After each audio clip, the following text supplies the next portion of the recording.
ഈ 3-ാം മാസം ഇവളെ കാനഡയിൽ കൊണ്ടുപോയാൽ എനിക്ക് എപ്പോഴും ഇവിടെ നോയിക്കൊണ്ടിരിക്കാൻ പറ്റുമോ? ചേട്ടാ, എൻ്റെ കൂടെ എപ്പോഴും കാവലിരിക്കണമെന്ന് ഞാൻ ഒരിക്കലും പറഞ്ഞിട്ടില്ല. അവിടെ ചെന്നാലും എൻ്റെ ജോബ് എനിക്ക് അങ്ങോട്ട് സ്വിച്ച് ഒരു ബുദ്ധിമുട്ടുമില്ല. ഈ സമയത്ത് എൻ്റെ ഭർത്താവ് എൻ്റെ കൂടെ നിൽക്കണമെന്ന് ഞാൻ ആഗ്രഹിക്കുന്ന തെറ്റാണോ? എൻ്റെ പൊന്നളിയ, എൻ്റെ അമ്മയ്ക്ക് ഒന്നാമതേ ഇവളെ ഈ സമയത്ത് ജോലിക്ക് പോകണം ഇഷ്ടമല്ല. അതിൻ്റെ ഇടയ്ക്കാണ് നമ്മൾ ജോബ് സ്വിച്ച് ചെയ്യാൻ നോക്കുന്നത്. ഓ, അപ്പൊ ആര്യയെ കൊണ്ടുപോയാൽ നോക്കാൻ പറ്റൂല എന്നുള്ളതാണോ നിന്റെ പ്രശ്നം? അതോ അമ്മയ്ക്ക് ഇവള് ജോലിക്ക് പോകുന്നത് ഇഷ്ടമല്ല എന്നുള്ളതാണോ നിന്റെ പ്രശ്നം? നീ എൻ്റെ കൂട്ടുകാരനായിട്ട് നീ ഒരു തെറ്റ് ചെയ്താൽ അത് ഞാൻ പറയാതിരിക്കുന്നു വിചാരിക്കരുത്. നീ നിന്റെ അമ്മയ്ക്ക് നല്ലൊരു മോനൊക്കെ തന്നെ ആയിരിക്കണം, അതിലൊരു സംശയമില്ല. പക്ഷേ അതേ ഇമ്പോർട്ടൻസ് നീ നിന്റെ ഭാര്യയ്ക്കും കൊടുക്കണം, കാരണം അവളാണ് നിന്റെ പാർട്ട്ണർ. ഞാൻ നിന്റെ അടുത്ത് ഒരു കാര്യം ചോദിക്കട്ടെ, നീ എന്തിനാണ് കല്യാണം കഴിച്ചത്? അത് ഒന്നിച്ച് ജീവിക്കാൻ. ഇതല്ലേ അവളും ചോദിക്കണേ. എടാ, നിനക്ക് നിന്റെ ജോലി തിരക്കും ബാക്കി കാര്യങ്ങളാണ് വലുതെങ്കിൽ പിന്നെ എന്തിനാണ് നീ കഷ്ടപ്പെട്ട് കല്യാണം കഴിച്ചത്? പോരാ തന്നെ അവളിപ്പോ ഗർഭിണി. അത് തന്നെ ചേട്ടാ ഞാനും പറയുന്നത്. ഈ സമയത്ത് കാനഡയിൽ പോയി പൈസ ഉണ്ടാക്കിയേ പറ്റുള്ളൂ എന്നുള്ള അവസ്ഥയൊന്നും ഇവിടെ ഇല്ല. പ്രശ്നം അതൊന്നുമല്ല. ചേട്ടൻ്റെ അമ്മ ഇപ്പൊ പോകാൻ പറഞ്ഞ ചേട്ടൻ ഒന്നും ചിന്തിക്കത്ത് പോലുമില്ല, അങ്ങ് പോവും. ഒന്നിച്ച് ജീവിക്കുമ്പോൾ അതിന്റെ വില അറിയില്ല എന്ന് പറയും. എടാ, ഈ പ്രയോറിറ്റി എന്ന് പറയുന്ന കാര്യം നമ്മളെ തന്നെ സെറ്റ് ചെയ്യുന്നതാണ്. നിന്റെ അമ്മയ്ക്ക് നിന്റെ അച്ഛനുണ്ട്, പക്ഷെ നിന്റെ ഭാര്യയ്ക്ക് നീയേ ഉള്ളൂ. പിന്നെ എവള് ജോലിക്ക് പോകാന്നുള്ളത് എവളുടെ ചോയ്സാണ്. അതിൽ നിനക്കൊരു കുഴപ്പമില്ലാത്തടത്തോളം കാലം നിന്റെ അമ്മയ്ക്കും ഒരു പ്രശ്നം വരേണ്ട കാര്യമില്ല. എടാ, സന്തോഷമാണെങ്കിലും സങ്കടമാണെങ്കിലും ഒന്നിച്ച് ഹാൻഡിൽ ചെയ്യാൻ പഠിക്കുക.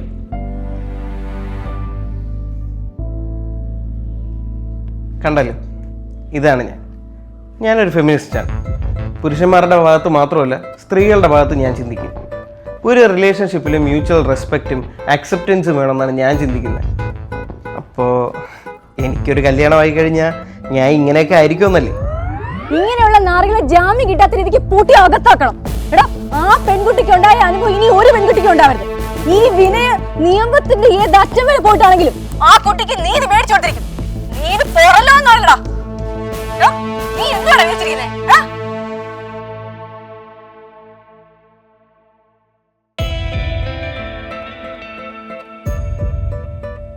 ഹായ്, ട്രാഫിക് ആണ്, കുറച്ച് ലേറ്റ് ആയിപ്പോയി. അത് കുഴപ്പമില്ല, ഞാനിപ്പോൾ വന്നേ ഉള്ളൂ.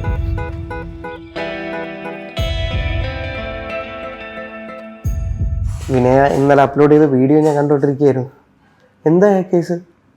അയാളെ അറസ്റ്റ് ചെയ്തിട്ടുണ്ട്. പുറത്തിറങ്ങാത്ത വിധം പൂട്ടും, ഒരു ദൈവം കാണിക്കില്ല. വിനയുടെ ധൈര്യം ഞാൻ സമ്മതിച്ചു. പലരും പ്രതികരിക്കാൻ പഠിക്കുന്ന സമയത്ത് ആ കൊച്ചിന് വേണ്ടിയിട്ട് വിനയ ഇത്രയൊക്കെ ചെയ്തില്ല.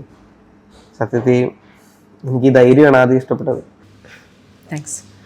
അതൊക്കെ ഇരിക്കട്ടെ, നമ്മുടെ കാര്യത്തിലോട്ട് വരാം. ശ്രീ, ഞാൻ ആദ്യം ഒരു കാര്യം പറഞ്ഞേക്കാം. എനിക്ക് എൻ്റേതായിട്ടുള്ള രീതിയും കാഴ്ചപ്പാടുകളുണ്ട്. ഒരിക്കലും വീട്ടിൽ തളച്ചിരുന്ന സ്ത്രീ സങ്കല്പമല്ല എനിക്കുള്ളത്. സ്വാതന്ത്ര്യവും അവകാശങ്ങളും സ്ത്രീകൾക്കും വിലപ്പെട്ടതാണ്. അയ്യോ വിനയ, എന്നോട് എക്സ്പ്ലെയിൻ ചെയ്യേണ്ട കാര്യമൊന്നുമില്ല. ഞാനൊരു ഫെമിനിസ്റ്റ് ചിന്താഗതിക്കാരനാണ്. ഗുഡ്. പിന്നെ ശ്രീ, എനിക്ക് കുറച്ച് ഡിമാൻഡ്സ് ഉണ്ട്. അവൻ വന്ന് പെണ്ണ് കാണൽ ചടങ്ങ് പറ്റില്ല, ആണ് കാണൽ മതിയെന്ന് മോള് ഡിമാൻഡ് പറഞ്ഞെന്ന് പറഞ്ഞപ്പോഴേ ഞാൻ വിചാരിച്ച് തമാശയാണെന്ന്. അങ്ങനെ വെറുതെ തമാശ പറയുന്ന സ്വഭാവം എനിക്കില്ല. വിനയ കാര്യം പറഞ്ഞപ്പോൾ എനിക്കതൊരു ബോൾഡായിട്ടുള്ള കാര്യമായിട്ട് തോന്നിയിട്ടുള്ളൂ. മോക്ക് വീടൊക്കെ ഇഷ്ടപ്പെട്ടോ? തരക്കേടില്ല. വിനയ നേരത്തെ മുകളിൽ കണ്ടില്ലേ മുറി? അതായിരിക്കും കല്യാണം കഴിഞ്ഞിട്ട് നമ്മുടെ കല്യാണ സമയം കുറച്ച് റെനോവേഷൻ പരിപാടികളൊക്കെ ചെയ്യാനുണ്ട്. അയ്യോ, അങ്ങനെ റെനോവേറ്റ് ചെയ്യേണ്ട ആവശ്യമൊന്നുമില്ല. കല്യാണം കഴിഞ്ഞാൽ നമ്മൾ എന്തായാലും മാറി താമസിക്കുമല്ലേ. അതെന്തിനാ മോളെ? ഇവിടെ ഞാൻ മാത്രമല്ലേ ഉള്ളൂ. അതന്നെ വിനയ, സ്വന്തമായിട്ട് നമുക്ക് ഇങ്ങനെ ഒരു വീടുള്ളപ്പോൾ മാറി താമസിക്കുന്ന ഒരു അധിക ചിലവല്ലേ? എനിക്കെന്തായാലും മാറി താമസിക്കണം തന്നെയാണ്. അല്ലെങ്കിലും കല്യാണം കഴിഞ്ഞ് പാരൻസിൻ്റെ കൂടെ നിൽക്കുന്നത് അത്ര മെച്ചോർഡായിട്ടുള്ള കാര്യമായിട്ട് എനിക്ക് തോന്നുന്നില്ല. പിന്നെ കല്യാണം കഴിഞ്ഞ് നമ്മുടേതായിട്ടുള്ള പ്രൈവസി വേണ്ടേ? അങ്ങനെയാണെങ്കിൽ എന്തെങ്കിലും അത്യാവശ്യത്തിന് ഇങ്ങോട്ട് ഓടി വരാൻ പാകത്തിനുള്ള ദൂരത്തൊരു വീട് നോക്കാം. അത് വിനയ്ക്കൊക്കെ അല്ലേ? ആ, അതെന്താന്ന് വെച്ചാൽ സ്ത്രീയൊക്കെ നോക്കി ചെയ്താൽ മതി. വിനയ് അന്ന് പറഞ്ഞ ഡിമാൻഡ്സിൽ ഒരു ശരിയുണ്ടെന്ന് എനിക്കും തോന്നി. പിന്നെ അമ്മയ്ക്ക് ചെറിയൊരു ആറ്റിറ്റ്യൂഡ് പ്രശ്നം തോന്നിയെങ്കിലും എൻ്റെ ഇഷ്ടത്തിനപ്പുറം ഒന്നുമില്ല എന്നുള്ളതാണ് ഇവിടുത്തെ മെൻറ്റാലിറ്റി. അങ്ങനെ ഞങ്ങളതങ്ങ് ഉറപ്പിച്ചു, കല്യാണം വിളിയും തുടങ്ങി. എടാ, ഞാൻ നമ്മുടെ പയ്യന്മാരാരെങ്കിലും വിളിക്കാൻ വിട്ടുപോയിട്ടുണ്ടോ എന്ന് എനിക്ക് അറിഞ്ഞൂടാ. ആരെങ്കിലും അങ്ങനെ പരാതി പറഞ്ഞാൽ നീ എന്നെ ഒന്ന് ഓർമ്മിപ്പിക്കണേ. ഓ പറയടാ. വിനയുടെ സോഷ്യൽ മീഡിയ പോരാട്ടങ്ങളൊക്കെ കാണാറുണ്ട് കേട്ടോ, അടിപൊളിയാണ്. ഇങ്ങനെ പ്രതികരിക്കാൻ ആരെങ്കിലുമൊക്കെ വേണമല്ലോ. അല്ലെങ്കിലും പെണ്ണുങ്ങൾക്ക് വേണ്ടി പ്രതികരിക്കാൻ ആണുങ്ങൾ നിൽക്കാറില്ലല്ലോ, അപ്പം നമ്മൾ തന്നെ ചെയ്യണം. ഏയ്, അങ്ങനെ പറയാൻ പറ്റില്ല വിനയ. ഇപ്പൊ ഞങ്ങളുടെ കാര്യത്തിൽ ശ്രീചേട്ടൻ സംസാരിച്ചോണ്ടല്ലേ ഞങ്ങളുടെ ലൈഫ് സ്മൂത്ത് ആയിട്ട് പോകുന്നത്. അത് സത്യം കേട്ടോ. ഇടയ്ക്ക് എൻ്റെ ഭാഗത്ത് ചില പ്രശ്നങ്ങളൊക്കെ ഉണ്ടായിരുന്നപ്പം ഇവൻ വന്ന് സംസാരിച്ച പിന്നെ എനിക്ക് തന്നെ ബോധം ഉണ്ടായത്. ഞാൻ ഇപ്പൊ വരാമേ. ആരെ ഈ പ്ലേറ്റ് കൊണ്ട് കൊണ്ടുപോയി. അല്ല, സരിന് തന്നെ എടുത്തു വെച്ചാൽ എന്തെങ്കിലും സംഭവിക്കുമോ? അല്ല, അതെന്താ പിന്നെ അങ്ങനെ ചോദിച്ചേ? ഇത് ആര് തന്നെ എടുത്തു വെക്കണമെന്ന് എന്താ നിർബന്ധം? ഇത് പെണ്ണുങ്ങളുടെ മാത്രം ജോലി എന്നുള്ള ചിന്ത ഉള്ളതുകൊണ്ടല്ലേ? അയ്യോ പിന്നെ ഞാൻ അങ്ങനൊന്നും ചിന്തിച്ച് പറഞ്ഞല്ല. ആര്യ എന്തായാലും കിച്ചണിലോട്ട് പോവാ, അപ്പം ഇതെന്തായാലും അങ്ങ് കൊണ്ടുവച്ചാൽ പോരെ? വേണ്ട, ഇത് കഴിക്കാൻ അറിയാമെങ്കിൽ കൊണ്ടുവയ്ക്കുകയും ചെയ്യണം. അങ്ങനെയാണെങ്കിൽ സൈഡിൽ തന്നെ കൊണ്ടുവച്ചാൽ മതി.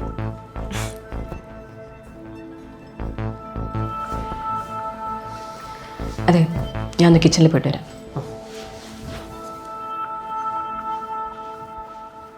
അളിയാ, ഇത് കുറച്ച് ഓവറല്ലേ? എടാ, അത് ചിലപ്പോൾ നീ എപ്പോഴും ഇങ്ങനെയാണെന്ന് വിചാരിച്ചിട്ടായിരിക്കും. നീ അത് വിട്. എടാ, ഒരു കാര്യം എനിക്ക് ചോദിക്കേണ്ടായിരുന്നു. നീ ഒന്ന് വന്നേ. എന്ത്?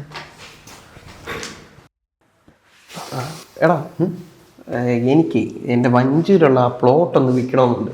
നിനക്ക് വല്ല ബ്രോക്കറിന് പരിചയമുണ്ടോ? എന്ത് പറ്റി പെട്ടെന്ന് വിൽക്കാൻ? എടാ, വിനയം ഞാനും എന്തായാലും കല്യാണം കഴിഞ്ഞ് സെപ്പറേറ്റ് താമസിക്കാനാണ് പ്ലാൻ. ഇപ്പം എന്തായാലും ഒരു വീട് റെൻറ്റിൽ എടുത്തിട്ടുണ്ട്. പക്ഷേ ഈ പ്ലോട്ട് വിറ്റ് കഴിഞ്ഞാലേ നമുക്കൊരു പുതിയ ഫ്ലാറ്റ് മേടിക്കാനുള്ള ബഡ്ജറ്റ് കിട്ടും. ഞാനതൊരു സർപ്രൈസ് ആയിട്ട് വെച്ചിരിക്കേ. പ്ലോട്ട് വിൽക്കാൻ നീ ബ്രോക്കർ വഴി പോയാൽ വെറുതെ 3% കമ്മീഷൻ പോകും. അതിന് നല്ലത് ഡയറക്റ്റ് ഡീൽ ചെയ്യുന്നതാണ്. അയ്യോ അളിയാ, ഞാൻ എവിടെ പോയി ആളാ നേരിട്ട് കൊണ്ടുവരാൻ? ഇപ്പോൾ ഈ കല്യാണ തിരക്കിനിടയിൽ ആരെങ്കിലും വന്ന് ലാൻഡ് കാണണമെന്നൊക്കെ പറഞ്ഞ് ഈ കൊണ്ടുപോകുന്നതൊക്കെ വലിയ ചടങ്ങാണ്. എടേ, നീ ഒരു ടെൻഷനും അടിക്കണ്ട. നീ ജംഗ്ഷൻ ക്ലബ്ബ് എന്ന് പറഞ്ഞ ഫേസ്ബുക്ക് പേജ് കണ്ടിട്ടുണ്ടാ? റിയൽ എസ്റ്റേറ്റിന് വേണ്ടി മാത്രമുള്ള പേജാണ്. നീ അവരെ വിളിച്ചൊരു ആഡ് ചെയ്യ്. അവർ ഇൻസ്റ്റയിലും ഉണ്ട്, യൂട്യൂബിലും ഉണ്ട്. എടാ, നിന്റെ പ്ലോട്ടിൻ്റെ കംപ്ലീറ്റ് വീഡിയോ, എത്ര സെൻറ് ഉണ്ട്, വഴിയുടെ ഡീറ്റെയിൽസ്, എങ്ങനെ അവിടെ എത്തണം, എന്തിന് ഡ്രോൺ ഷോട്ട് വെച്ച് പ്ലോട്ടിൻ്റെ ഫുൾ ഡീറ്റെയിൽസ് അവർ വീഡിയോയിലൂടെ കാണിക്കും. എടാ, പിന്നെ നിന്റെ കോൺടാക്ട് നമ്പർ ആയിരിക്കും അതിൽ കൊടുക്കുന്നത്. അപ്പോൾ നിനക്ക് പാർട്ടിയായിട്ട് ഡയറക്റ്റ് ഡീൽ ചെയ്യാം. അല്ല, അപ്പം നമ്മൾ ഈ പ്ലോട്ട് വിറ്റ് കഴിഞ്ഞാൽ അവർക്ക് കമ്മീഷൻ കൊടുക്കണ്ടേ? എടാ, അതല്ലേ ഹൈലൈറ്റ്. ഈ ആഡ് ചെയ്യുന്നതിന് ഒരു ചെറിയ എമൗണ്ട് ഉണ്ട്, അത് മാത്രം പേ ചെയ്താൽ മതി. പ്ലോട്ടിൻ്റെ കംപ്ലീറ്റ് ഡീറ്റെയിൽസ് അതിലുള്ളത് കൊണ്ട് വീടും സ്ഥലവും വെറുതെ കാണണമെന്ന് പറഞ്ഞ് സമയം കൊല്ലികൾ ആരും വരില്ല. വരുന്ന എല്ലാം ജെന്യൂൻ ബയേഴ്സ് ആയിരിക്കും.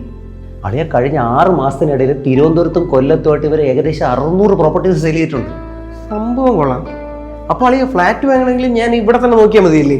പിന്നല്ലാതെ. എടാ, ഞാൻ ഇപ്പോൾ താമസിക്കുന്ന ഈ വീട് വാങ്ങിച്ചതും എൻ്റെ അച്ഛൻ്റെ ബാലരാമപുരത്ത് വീടില്ലേ, അത് വിറ്റത് ജംഗ്ഷൻ ക്ലബ്ബിലൂടെയാ. നീ ധൈര്യമായിട്ട് ആഡ് വിടറാ. അപ്പോൾ അടുക്കള ജോലി സ്ഥിരം ആര് തന്നെയാണല്ലേ ചെയ്യാറ്? മിക്കവാറും ഞാൻ തന്നെയാണ്. പിന്നെ സരനുള്ളപ്പോൾ സരൻ ചെയ്യും. അതെന്താ ഉള്ളപ്പോഴും എപ്പോഴും എന്താ ഉണ്ടാവാറില്ലേ? അങ്ങനെയല്ല, സാറിനിപ്പോൾ ജോലി പ്രഷർ കുറച്ച് കൂടുതലാണ്. വരുന്നത് ലേറ്റായിട്ട് പോകുന്നത് നേരത്തെ, അങ്ങനെയൊക്കെ. അപ്പം പുള്ളിയുടെ എല്ലാ ജോലിയും ചെയ്ത് ആരും ഇങ്ങനെ അങ്ങ് പോകുന്നു അല്ലേ? ഇങ്ങനെയുള്ള സാഹചര്യങ്ങൾ നമ്മൾ ഹെൽപ്പ് ചെയ്യണ്ടേ? എനിക്കിപ്പോൾ വർക്ക് ഫ്രം ഹോം ആയതുകൊണ്ട് വലിയ പണിയൊന്നുമില്ല. അർഹതപ്പെട്ട ഹെൽപ്പാണെങ്കിൽ നമുക്ക് ചെയ്യാം. പക്ഷെ ഇതൊന്നും അവർക്ക് തീരെ ചെയ്യാൻ പറ്റാത്ത കാര്യമൊന്നുമല്ലല്ലോ. പലരും ഈ അടുക്കള ജീവിതത്തിൽ ഒതുങ്ങി പോകുന്നതിൻ്റെ തുടക്കം തന്നെ ഇങ്ങനെയാണ്. അത് മാറ്റണമെങ്കിൽ നമ്മുടെ ഈ ചീപ്പ് സെൻറ്റിമെൻറ്റ്സ് അങ്ങ് മാറ്റണം. പിന്നെ അവരുടെ ജോലി തിരക്കെന്ന് പറയുന്ന ഒരു അഭിനയം ഉണ്ടല്ലോ, അതിൽ വീഴരുത്. നമ്മളെ അയ്യോ പാവമില്ലേ ഇതൊക്കെ ചെയ്തു കൊടുക്കാമെന്ന് ചിന്തിക്കുന്നതാണ് തെറ്റ്.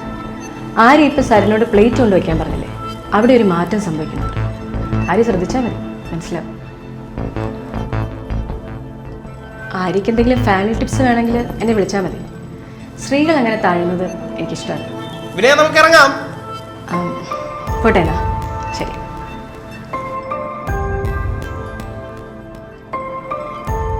അവിടെ നിന്ന് ദിവസം പോയത് ഞങ്ങൾ അറിഞ്ഞിട്ടില്ല.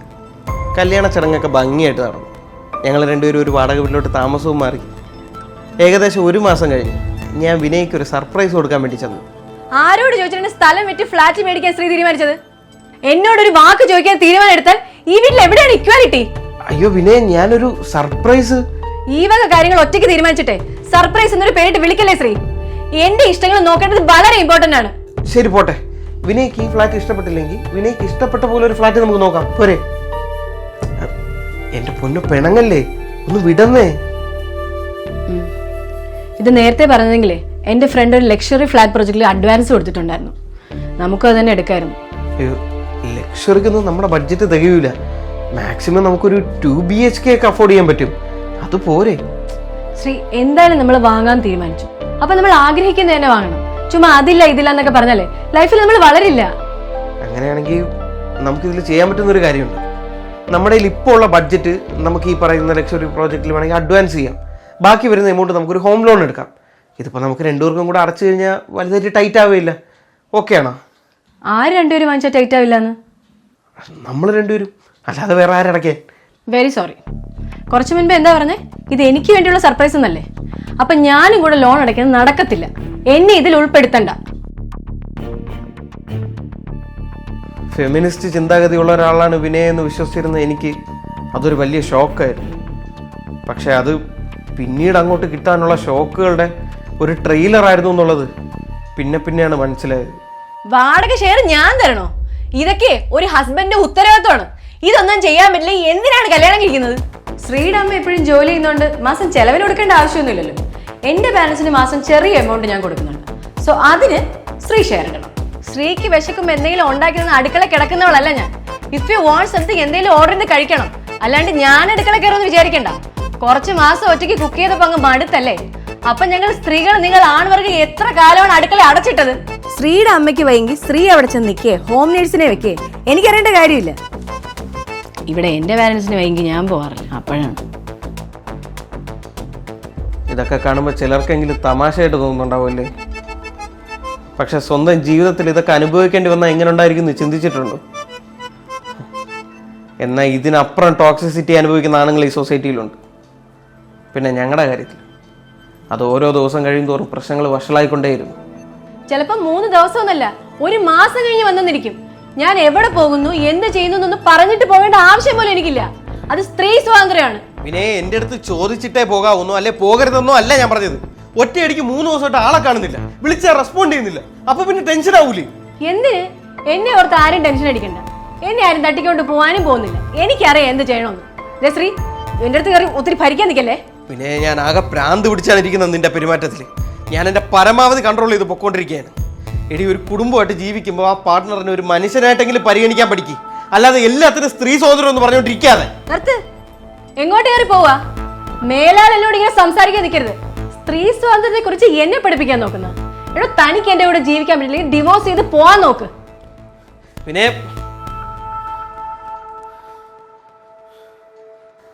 എനിക്ക് തെറ്റുപറ്റിയെന്നൊക്കെ തോന്നണുണ്ടമ്മ. വിനയ ഞാൻ വിചാരിച്ച പോലെയല്ല. അവളുടെ കാഴ്ചപ്പാടൊക്കെ വേറെയാണ്. ഞങ്ങളൊന്ന് മര്യാദയ്ക്ക് സംസാരിച്ചത് എപ്പോഴാണെന്ന് പോലും എനിക്ക് ഓർമ്മ കിട്ടുന്നില്ല. എടാ മക്കളെ, നീ അവിടുത്തെ ഒന്ന് സമാധാനത്തിൽ സംസാരിക്കാൻ നോക്ക്. ഒരു കുടുംബ ജീവിതം എന്ന് പറയുന്നത് അത്ര എളുപ്പമുള്ള കാര്യമൊന്നും അല്ല. എടാ, പരസ്പരം മനസ്സിലാക്കാൻ പറ്റണം. എല്ലാം ശരിയായിക്കോളും. ഞാൻ അങ്ങോട്ട് വരണോ? വേണ്ടമ്മ, എന്തെങ്കിലും ഉണ്ടെങ്കിൽ ഞാൻ വിളിക്കാം. നീ ഒരുപാട് ചിന്തിച്ച് ടെൻഷൻ അടിക്കാൻ നിൽക്കല്ലേ. ഇതൊക്കെ സംസാരിച്ച് സോൾവ് ആക്കാൻ പറ്റുന്ന കാര്യങ്ങളേ ഉള്ളൂ, കേട്ടാ?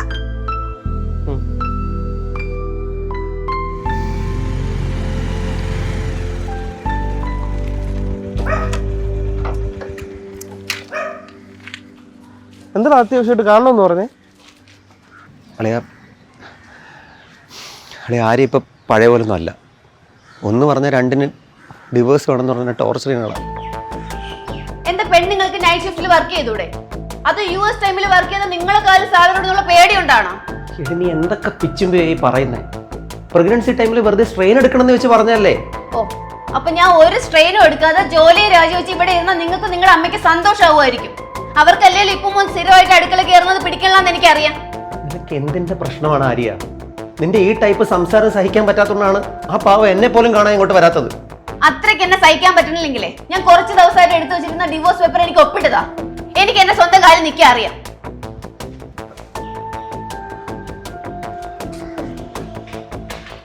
നിങ്ങൾ തമ്മിൽ വേറെ എന്തെങ്കിലും പ്രശ്നം ഉണ്ടായി ഇതിനിടയിൽ? എടാ, അത് പറയണമെന്ന് എന്നെ വിളിച്ചേ. വിനയുടെ ഇടപെടൽ ഇതിലുണ്ടോന്ന് എനിക്ക് സംശയമുണ്ടോ? എടാ വിനയ, നീ എന്തോടാ പറയുന്നത്? ഡാ, അവളെ വിനയോട് ഇടയ്ക്കിടയ്ക്ക് സംസാരിക്കാറുണ്ട്. വിനയുടെ കോള് മിക്കവാറും വരാറുണ്ട്. ആ ഡിവോഴ്സ് പേപ്പേഴ്സില്ലേ, അതൊക്കെ സെറ്റ് ചെയ്ത് കൊടുത്തതും വിനയാണ്. ഒന്ന് മര്യാദക്ക് സംസാരിക്കാൻ ആരും നിന്ന് തരണില്ല. നീ ഒന്ന് വിനയോട് ചോദിക്കും എന്താണ് ആര്യയുടെ പ്രോബ്ലം എന്ന്, എന്തിനാണ് അവളിങ്ങനെയൊക്കെ കാണിക്കുന്നതെന്ന്. എന്നൊന്ന് സഹായിക്കടാ.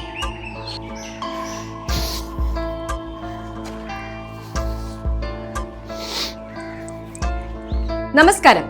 ഈ ഫോട്ടോയിൽ കാണുന്ന വ്യക്തിയുടെ പേര് സരിൻ എന്നാണ്. എന്റെ സുഹൃത്തിന്റെ ഭർത്താവാണ് ഇയാൾ. എന്റെ ഗർഭിണിയായ സുഹൃത്തിനെ മാനസികമായി പീഡിപ്പിക്കുകയും പരസ്ത്രീ ബന്ധം പുലർത്തുന്നത് പറഞ്ഞ് വിലക്കാൻ വിളിച്ച എന്നെ ഭീഷണിപ്പെടുത്തുന്ന വോയിസ് ക്ലിപ്പ് ഞാൻ നിങ്ങൾക്ക് ഇപ്പോൾ കേൾപ്പിച്ചു തരാം. നിനക്ക് ഞാൻ കാണിച്ചു തരാം. നീ അനുഭവിക്കും. എന്നെ കൊണ്ട് ചെയ്യാൻ പറ്റുന്ന എല്ലാം ഞാൻ ചെയ്യും. കണ്ടോ, ഇങ്ങനെയുള്ള ആണുങ്ങളെ നമ്മൾ എന്ത് ചെയ്യും? ഇയാളൊരു കോർപ്പറേറ്റ് കമ്പനിയിൽ ഉയർന്ന പൊസിഷനിൽ വർക്ക് ചെയ്യുന്ന ഒരാളാണ്. അവിടെയുള്ള സ്ത്രീകൾക്ക് എന്ത് സുരക്ഷയാണുള്ളത്? ഇങ്ങനെയുള്ളവന്മാരെ എനിക്ക് പറ്റുന്ന രീതിയിൽ ശിക്ഷ മേടിച്ചു കൊടുത്തിരിക്കും. ഒരു സ്ത്രീയും വിഷമിക്കുന്ന ഈ വിനയം കണ്ടു നിൽക്കില്ല.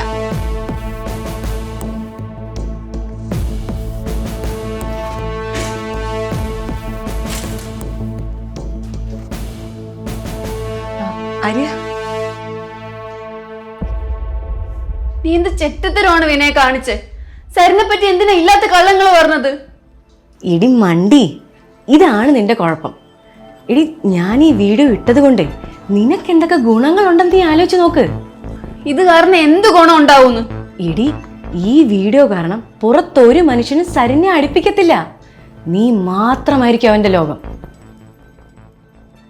എടി, അവൻ നന്നായെന്നും ഇപ്പൊ വേറെ പ്രശ്നമൊന്നുമില്ല നീ പറയുന്നതുവരെ അവൻ നിന്നെ പേടിച്ച് തന്നെ ജീവിക്കത്തുള്ളൂ. എടി, അതിനു വേണ്ടിയിട്ടല്ലേ ഞാൻ ഇതൊക്കെ ചെയ്യുന്നേ. അല്ലാതെ നീ ചെയ്ത നാറിയ കാര്യങ്ങൾ പൊക്കിയിട്ട് നിന്നെ വിളിച്ച് നല്ല രീതിയിൽ സംസാരിച്ചല്ല അല്ലേ? എടി, നീ ഇത്രയും വൃത്തികെട്ടുള്ളതാണെന്ന് ഞാൻ വിചാരിച്ചില്ല. എന്റെ ജീവിതം നശിപ്പിച്ചത് നിനക്ക് എന്ത് കിട്ടാനായിരുന്നു? എടി, നീ ഇവിടെ ബ്രെയിൻ വാഷ് ചെയ്ത വാട്സപ്പ് ഓഡീസ് എല്ലാം ഞാൻ കേട്ട്. നീ ഒരു പെണ്ണല്ലേ? എന്റെ കുഞ്ഞിനെ ചുമക്കണവളാണ് നീ ഓരോന്നും പറഞ്ഞിളക്കി ഡിവോഴ്സ് വരെ കൊണ്ടെത്തിച്ചത്. മര്യാദയ്ക്ക് സംസാരിക്കടാ. നീ ആരടുത്ത് കിടന്ന് ചാടുന്നത്? നിനക്കെന്നെ അറിഞ്ഞൂടാ. നീ വിവരം അറിയും. ശ്രീദർശനത് അറിയില്ലല്ലോ അല്ലേ? അറിയിച്ചോളാം. നിനക്ക് ഞാൻ കാണിച്ചുതരാം. നീ അനുഭവിക്കും. എന്നെ കൊണ്ട് ചെയ്യാൻ പറ്റുന്ന എല്ലാം ഞാൻ ചെയ്യും. എടീ, ദൈവം എന്ന് പറഞ്ഞൊരു ശക്തി ഉണ്ടെങ്കിലേ നീ ചെയ്തതിനെല്ലാം നിനക്ക് കിട്ടിയിരിക്കും. ഞാനും കാണിച്ചടാ എനിക്ക് ചെയ്യാൻ പറ്റുന്നത്. ഈ വിനയോട് ഇങ്ങനെ സംസാരിച്ചനെ നീ പണി മേടിച്ചിരിക്കോടാ.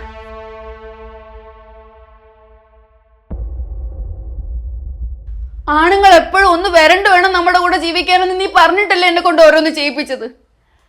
എന്ത് കാര്യത്തിനും ഡിവോഴ്സിന്റെ പേരിൽ വരട്ടിയ മാത്രം മതി എന്ന് പറഞ്ഞിട്ട് ഇപ്പൊ എന്റെ ജീവിതം നീ അവിടെ കൊണ്ട് എത്തിച്ചില്ലേ?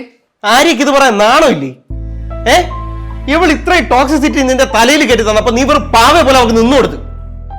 ഇവളിട്ട വീഡിയോയുടെ പേരിൽ നാളെ സരിന്റെ ജോലിയും പോയി അവനെ പോലീസ് അറസ്റ്റ് ചെയ്യുമ്പോൾ നീ ഇങ്ങനെ നിന്നു കൊടുക്കൂ?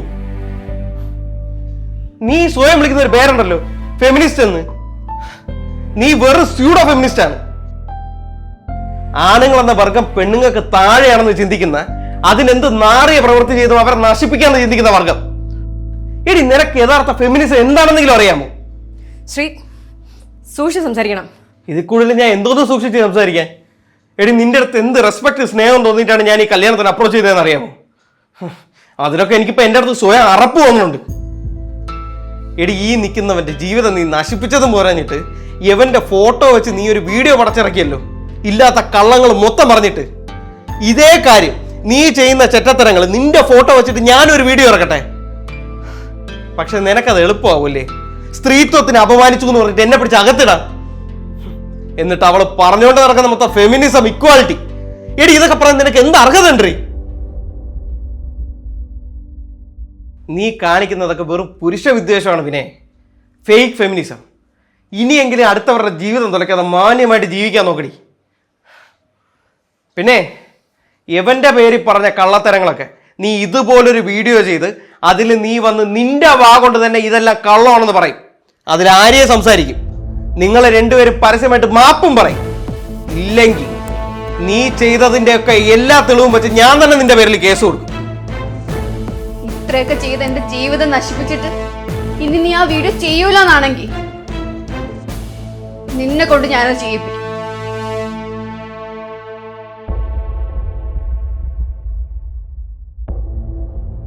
പുരുഷന്മാരെ ദ്രോഹിക്കുന്നതും അവരെ ചവിട്ടി താഴ്ത്തുന്നതുമാണ് ഫെമിനിസം എന്ന് വിശ്വസിക്കുന്ന ഒരുപാട് ഫേക്ക് ഫെമിനിസ്റ്റുകൾ നമ്മുടെ നാട്ടിലാണ്. നമ്മുടെ സൊസൈറ്റിയിൽ സ്ത്രീകൾക്കും പുരുഷനും തുല്യമായ അവകാശങ്ങളും അവസരങ്ങളും വേണമെന്നുള്ള ഒരു വലിയ ആശയമാണ് യഥാർത്ഥ ഫെമിനിസം മുന്നോട്ട് വയ്ക്കുന്നത്. ഒരു കാലത്ത് മെയിൽ ഡോമിനേറ്റഡ് ആയിരുന്ന നമ്മുടെ സൊസൈറ്റിയിൽ ഇന്ന് കാണുന്ന വലിയ മാറ്റങ്ങൾ ഉണ്ടാവാനും തുല്യത കൊണ്ടുവരാനും ഫെമിനിസം വഹിച്ച പങ്ക് വളരെ വലുതാണ്. പക്ഷേ ഇന്ന് ഫെമിനിസം എന്ന വാക്ക് കേൾക്കുമ്പോൾ തന്നെ പലരുടെയും മനസ്സിലൊരു നെഗറ്റീവ് ഇമേജാണ് കടന്നു വരുന്നത്. അതായത് പുരുഷന്മാർക്കെതിരെ പ്രവർത്തിക്കുന്ന, അവർക്കെതിരെ സംസാരിക്കുന്ന, പുരുഷന്മാരെ ഇഷ്ടമല്ലാത്ത, എന്തിന് നിയമങ്ങളെപ്പോലും അവരുടെ വ്യക്തിലാഭങ്ങൾക്ക് വേണ്ടി മിസ്യൂസ് ചെയ്യുന്ന ഒരു വിഭാഗം സ്ത്രീകൾ. യഥാർത്ഥത്തിൽ ഇത്തരക്കാര് ഫെമിനിസ്റ്റേ അല്ല. ഇനി നമ്മൾ ദാമ്പത്യ ജീവിതത്തിലേക്ക് വരുവാണെങ്കിലും അവിടെയും ഭാര്യയും ഭർത്താവും പരസ്പരം മനസ്സിലാക്കി റെസ്പെക്ട് ചെയ്ത് ഒരു തുല്യതയോടുകൂടി മുന്നോട്ട് പോവുകയാണ് വേണ്ടത്. അല്ലാതെ അവിടെയും ഒരാൾ മറ്റൊരാളെ ഡോമിനേറ്റ് ചെയ്യാൻ ശ്രമിച്ചാൽ ആ ഫാമിലി ലൈഫ് തകരുക തന്നെ ചെയ്യും. എല്ലാവർക്കും ഒത്തിരി സന്തോഷം നേർന്നുകൊണ്ട് താങ്ക് യു. ഉയർന്ന നിലവാരമുള്ള നിലക്കടല എണ്ണ, മന്ത്ര ഗ്രൗണ്ട്നട്ട് ഓയിൽ, ഇതേ നൽകുന്ന